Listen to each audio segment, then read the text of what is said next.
reducing dry air in the winter and controlling static electricity.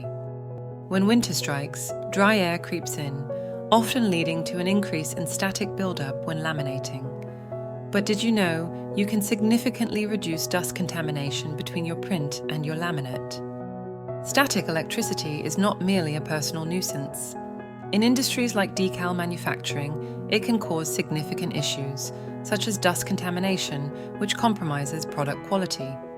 This is particularly true during the laminating process. As layers compile, static electricity increases, causing unwanted dust to stick to the decals, damaging the final product. But fear not, there's a simple hack to help you out. If you don't own a humidifier to add moisture to the air, just reach for a bowl of water. Try placing a bowl of water near your work area.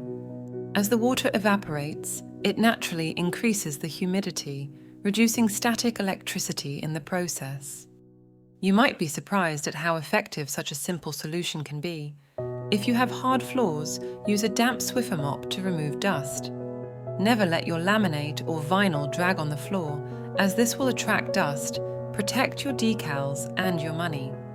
I often make a chain out of simple paper clips and trail it from the floor to a non-moving metal part of the laminator. You'll thank me later. Please like, subscribe, and follow for more tips and tricks.